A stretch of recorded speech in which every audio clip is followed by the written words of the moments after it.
오늘의 주요 뉴스입니다.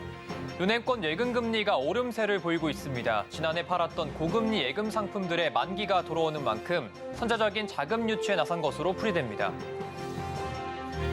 KB금융지주의 새 회장 내정자가 내일 결정됩니다. 내부 인사인 허인 부회장과 양종희 부회장이 유력한 차기 회장 후보로 떠오르고 있습니다.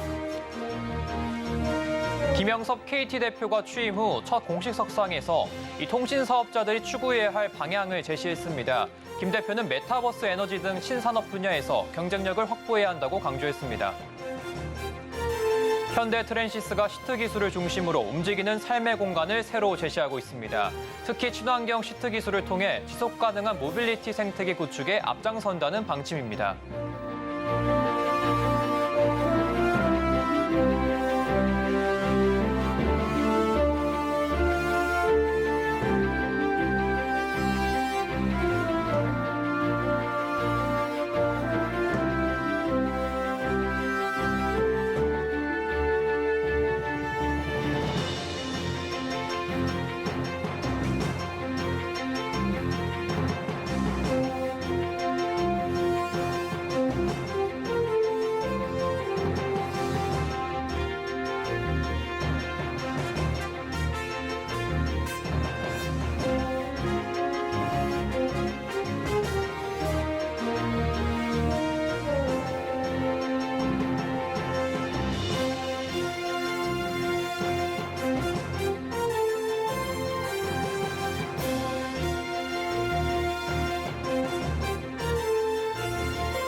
여러분 안녕하십니까? 센 경제라이브 시작합니다.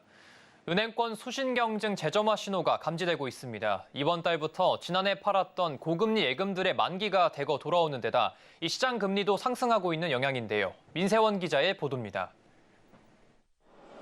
은행권 예금 금리가 뚜렷한 오름세를 보이고 있습니다. 오늘 은행연합회에 따르면 5대 시중은행의 정기예금 금리는 연 3.5에서 3.85%로 두 달 만에 상단이 0.12%포인트 올랐습니다. 우대금리를 포함한 최고금리를 보면 시중은행에서도 4%대 상품을 쉽게 찾아볼 수 있습니다. 우리은행의 우리 첫거래 우대 정기예금과 신한은행의 신한 마이플러스 정기예금은 최고금리가 모두 4%대입니다. 이금융권도 상황은 마찬가지입니다. 경기 대구 새마을금고에서 잇따라 연 6%대 적금 특판을 내놓은 데 이어 저축은행들의 평균 금리도 4.15%로 한 달 만에 0.12%포인트 올랐습니다. 이는 지난해 나갔던 고금리 예적금 상품들의 만기가 이번 달 대거 예정돼 있어 선제적으로 자금을 재유치하려는 목적으로 풀이됩니다.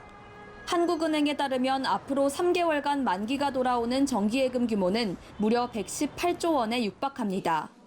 게다가 대내외 경제 불확실성으로 은행채 등 시장금리가 오르고 있는 영향도 적지 않습니다.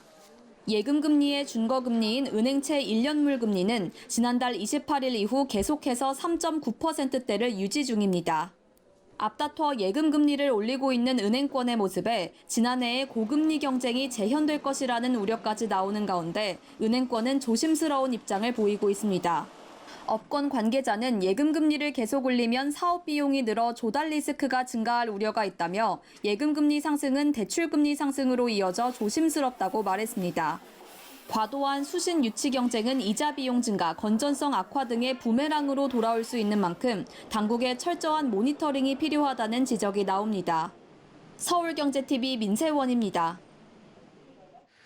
금융권에 관심을 모았던 KB금융지주의 새 회장 내정자가 내일 결정됩니다. 강력한 관료 출신 외부 후보가 없는 만큼 업계에선 내부 인사 2명이 외부 출신 1명보다 유리하다고 보는 분위기인데요. 김미연 기자입니다. KB금융지주 회장추천위원회 회추위가 내일 그룹의 차기 회장 최종 후보를 선정합니다. 회추위는 지난달 3명으로 합축한 후보자들을 상대로 개인 심층 면접을 하고 면접이 모두 끝나면 곧바로 투표로 회장 내정자를 결정합니다. 최종 후보 경쟁은 2명의 KB금융 내부 출신과 유일한 외부 출신인 김병호 베트남 HD은행 회장 간 대결 구도입니다. 금융권에선 내부 후보가 유력해 보인다는 의견이 많습니다. 첫 내부 출신이었던 윤종규 회장 선임 이후 KB가 급속히 정상화됐고 리딩 금융사 위치를 탈환하는 등 좋은 실적을 낸 점이 영향을 미칠 수 있다는 분석입니다. 내부 출신으론 우선 KB국민은행장을 3연임한 허윈 부회장이 후보에 포함돼 있는데 영업에 정통하다는 평을 듣고 있습니다.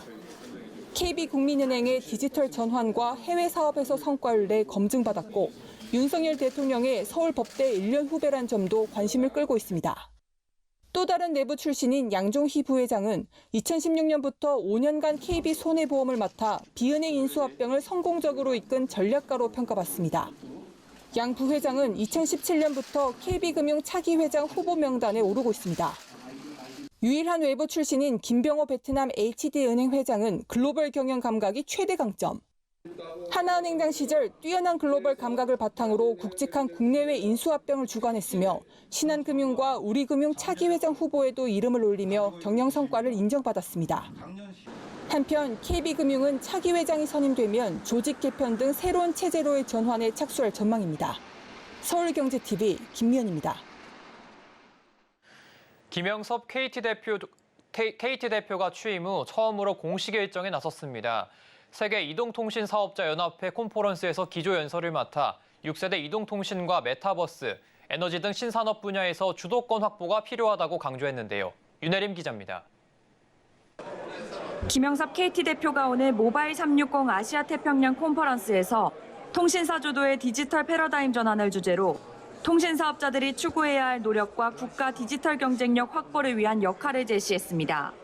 김 대표는 그간 통신사업자들이 안정적인 인프라 제공에 안주한 것이 아니냐며 반성했습니다. 이어 신산업 분야의 주도권 확보가 필요하다고 말했습니다. Now is the time for telcos to transform. If we fail to innovate from within, we will be forced to change from outside. KT has identified key domains including cloud computing, AI contact center, security, future transportation and mobility. We are pushing for this expansion by targeting digital sectors, where telcos can be at the heart of this game-changing journey. 김영섭 대표는 통신사업자들이 미래 사회를 주도하기 위해선 홀로그램 통신, 딥러닝에 기반한 초지능 로봇 등 새로운 방식의 통신이 녹아든 세상을 6G와 새로운 ICT로 선점해야 한다고 당부했습니다. 김 대표는 콘퍼런스 이후 기자들과 소통 간담회를 열고 구조조정에 대한 입장을 내놨습니다. 그는 한간의 대규모 구조조정이 이루어질 거라는 이야기가 떠도는데 올해는 생각하지 않고 있다며 문제가 있는 곳을 걷어내고 회사의 동력을 위해 외부 인사 영입도 고려하고 있다고 말했습니다. 이어 IT 역량을 CT와 통합해 수준을 확실히 높이는 것을 임기 동안 힘들여서 해보겠다며 새로운 ICT를 바탕으로 디지털 사회의 패러다임을 주도해 나가겠다고 포부를 밝혔습니다. 서울경제TV 윤혜림입니다. 운전자 없는 차 안에서 책을 보거나 잠을 자는 것처럼 운전에서 해방되는 날이 다가오고 있습니다. 이 차 안에서 할 수 있는 일이 많아지면 공간도 바뀌어야겠죠. 현대 트랜시스가 시트 기술을 중심으로 움직이는 삶의 공간을 새로 그리고 있는데요.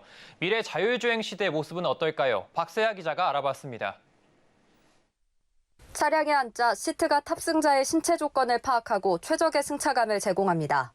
좌석이 360도 회전해 탑승자끼리 마주보며 대화를 나눌 수도 있습니다. 의자가 앞뒤로 접히면 넓은 공간이 생기기도 합니다. 자율주행 시대 마주할 차량 내부 공간의 변화입니다. 미래 모빌리티 시대 현대 트랜시스는 혁신 시트 기술을 통해 움직이는 삶의 공간을 새로 그리고 있습니다. 특히 탄소 중립 추진 흐름에 맞춰 친환경 원료 사용으로 지속 가능한 미래 모빌리티 생태계 구축에 속도를 낸다는 계획. 오늘 공개한 중장기 로드맵에는 지구와 미래 세대를 위한 노력이 담겼습니다.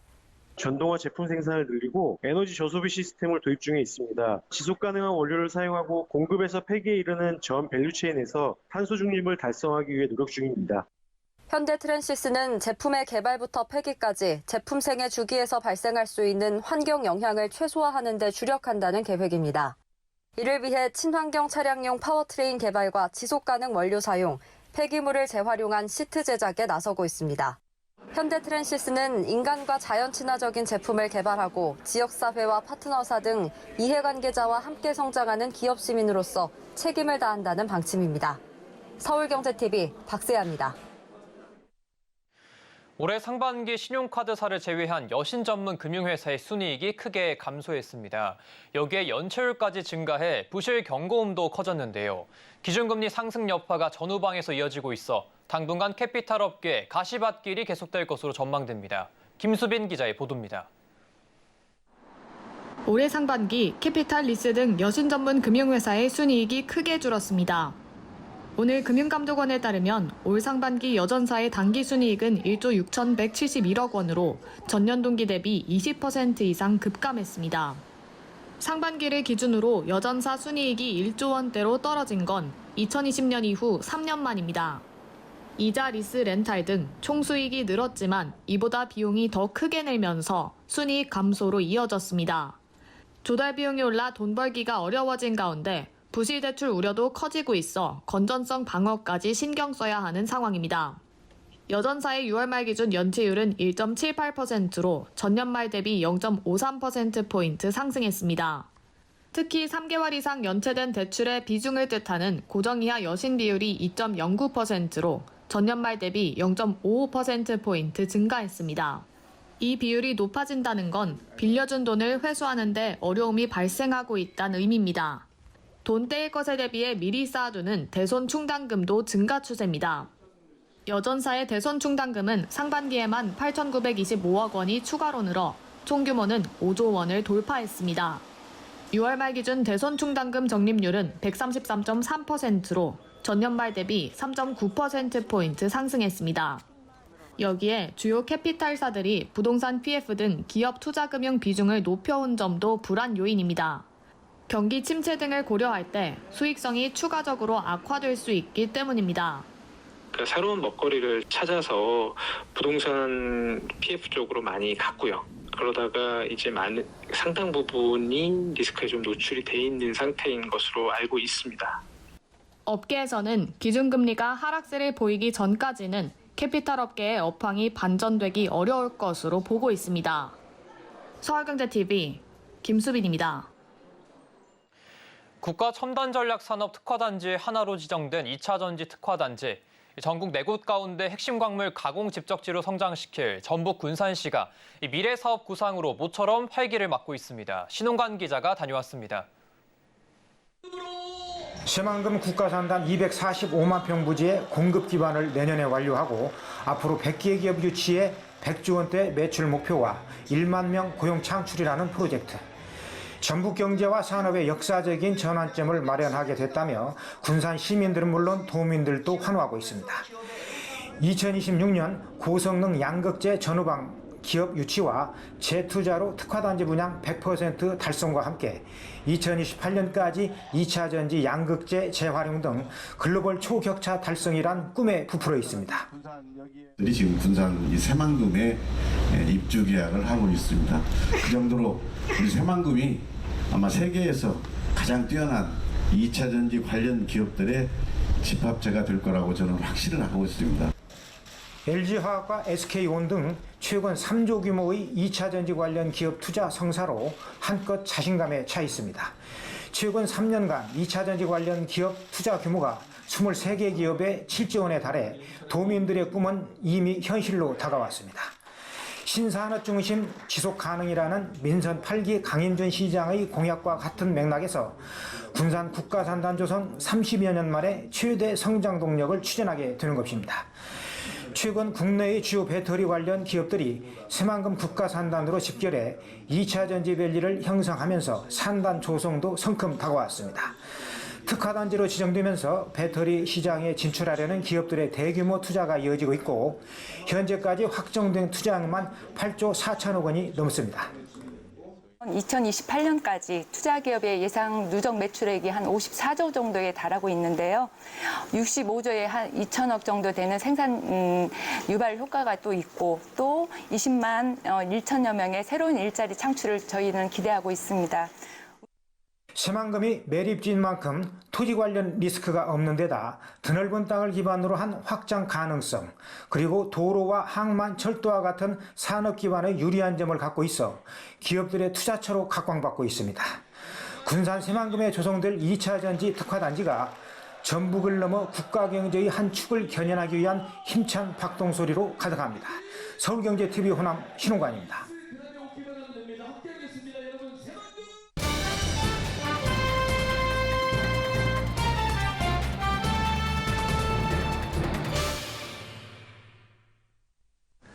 경남 진주시가 우주항공도시로 도약하고 있습니다.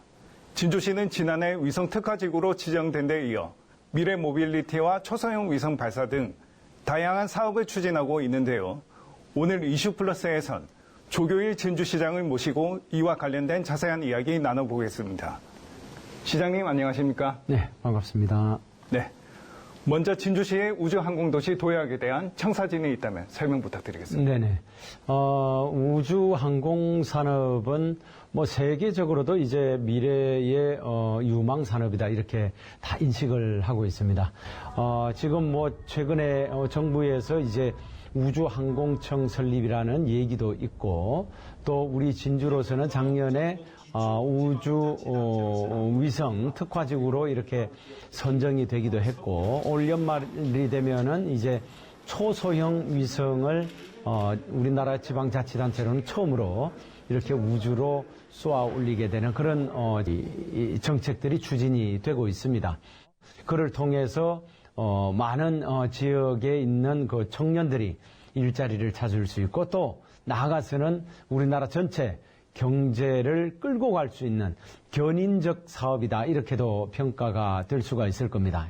네네. 네, 우선 진주시의 항공 분야 역정 사업에 대해 먼저 짚어보겠습니다. 네. 최근 회전익 비행센터 착공식을 가지기도 했죠. 네네네. 네. 회전익 시험비행센터는 결국은 이 항공 기체 중에서 이 돌아가는 회전익 날개를 가진 그 기체에 대한 시험을 할 수 있는 센터가 되겠습니다. 우리 진주시와 카이에서 기대를 하고 있는 것은 향후 한 5, 6년 후가 되면은 날아다니는 자동차 AAV 미래 항공 기체라고 그러죠. 이 AAV 산업이 상용화가 되고 또 일반인들에게 이 어느 정도 이 운행의 수단으로서 자리를 잡게 될 겁니다. 그렇게 된다면은 AAV의 시험 비행도 역시 할 수 있는 그런 좋은 이 인프라가 될 거고요. 또 카이에서도 그렇게 노력을 할 것으로 알고 있습니다. 네, 미래 항공기체 실증센터 구축 사업을 추진하기도 네네. 했죠. 네네. 어떤 내용이 담겼습니까? 네, 좀 전에 말씀을 드린 시험 비행센터가 완제기에 대한 시험 비행을 한다면은 이 AAV 부품 실증센터는 그야말로 AAV에 들어갈 수 있는 혹은 헬기에 들어갈 수 있는 부품의 연구 또 시험을 하고 실질적으로 그 성능을 실증할 수 있는 그런 이 센터로서 기능을 하게 됩니다. 이 두 개의 센터가 서로 이 합해질 경우에는 우리 진주시로 보면은 AAV 혹은 헬기의 부품으로부터 완제기의 시험 비행까지 이런 테스트 베드가 우리 진주라는 지역에 한 곳에 구축이 된다는 의미가 있습니다. 네. 이번에는 우주 분야 사업에 대해서도 네. 살펴보겠습니다. 진주시는 지난해 12월 우주산업 클러스터 위성 특화지구로 선정되기도 했는데요. 최근 이 사업이 예타 면제를 받기도 했죠. 네네. 현재 이 우주 부품 시험센터가 진주의 상대동에 위치를 해 있고 향후에는 이 우리 진주시에 지금 이 구축이 되고 있는 항공국가산업단지의 한 10배 규모로 확장을 해서 우주환경시험센터라는 이름으로 2028년까지 구축이 될 예정입니다. 그렇게 되면은 뭐 우리 진주시 입장에서는 향후에 우리나라의 위성의 이 부품 실증을 할 수 있는 또 연구를 할 수 있는 그 수요를 한 10년, 20년을 확보를 할 수 있는 그런 좋은 환경이 만들어지는 거고요. 우리나라 전체적으로 우주 산업이 뻗어나갈 때 뭐 우리 진주의 이 우주 위성 그리고 고흥에 있는 발사체 그리고 대전의 인력 개발 뭐 이런 삼각 체제가 이 전체적으로 이 합을 이루어 가지고 우리나라 우주 산업을 이끌어갈 것으로 저희들은 그렇게 보고 있습니다. 네. 이외에도 우주산업 육성 전략으로 네. 초소형 위성 발사를 앞두고 있다면서요. 네, 그렇습니다. 초소형 인공위성은 2019년도부터 우리 진주시가 KTL하고 협의를 해가지고 올 연말에 이 미국의 스페이스 X를 통해서 우주로 이렇게 띄워 올려질 겁니다. 그렇게 되면은 이것도 역시 뭐 전국의 자치단체 중에서는 처음으로 과기부에서 공인한 초소형 인공위성이 될 거고요. 교통이라든지 기후라든지 또 뭐 이 자연재해라든지 이런 것에 대한 영상을 제공할 수 있는 아주 좋은 수단이 될 거고요.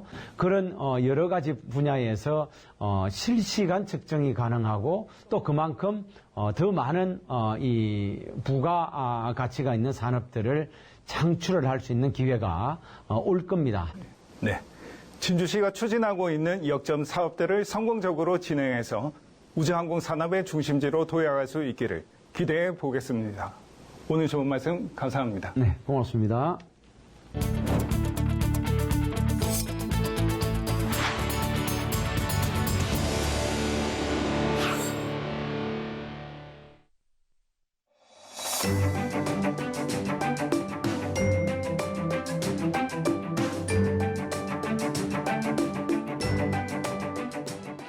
안녕하세요. K웨더 라이프스타일 예보 신지수입니다.